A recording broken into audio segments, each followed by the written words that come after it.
નમસ્કાર મિત્રો, સ્વાગત છે તમારું અમારી YouTube channel Gujarat jobs and ન્યૂઝમાં. મિત્રો, આંગણવાડી બહેનો માટે એક મહત્વના અને મોટા સમાચાર સામે આવી રહ્યા છે.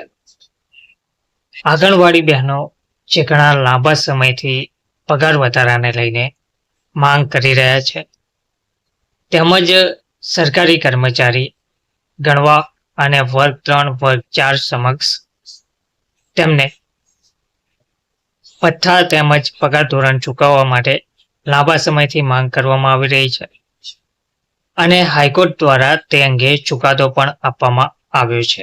તેમ છતાં હજુ સરકાર દ્વારા તે અંગે કોઈ નિર્ણય ના લેતા આંગણવાડીમાં રોષ જોવા મળી રહ્યો છે.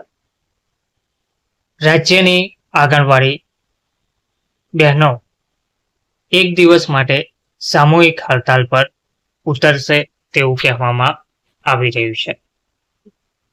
તો લીલિયા મોટા ઘટકના 80 આંગણવાડી કેન્દ્રોની 145 જેટલી વર્કર અને હેલ્પર બહેનો એક દિવસની સામૂહિક રજા પર રહેશે. તેઓ પોતાની વિવિધ પડતર માંગણીઓને લઈને સરકાર સામે વિરોધ નોંધાવશે.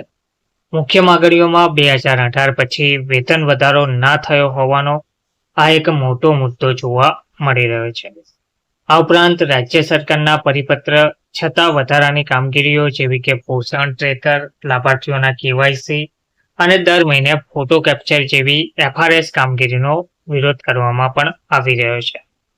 આ કામગીરીઓ બાળકોને શિક્ષણથી વંચિત કરી પોષણના અધિકારો છીનવી રહી છે તેમ હોવાનો આક્ષેપ કરવામાં આવ્યો હતો.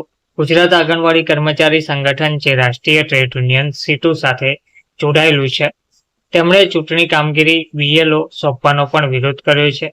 લીલિયા CDPO કચેરી ખાતે નયનાબેન ગરાણીયાના અધ્યક્ષસ્થાને આવેદનપત્ર સુપરત કરવામાં આવ્યું હતું અને પગાર વધારા અને અન્ય વિવિધ માંગણીઓને લઈને એક દિવસની રજા રાખવાનો નિર્ણય આંગણવાડી બહેનો દ્વારા કરવામાં આવી રહ્યો છે.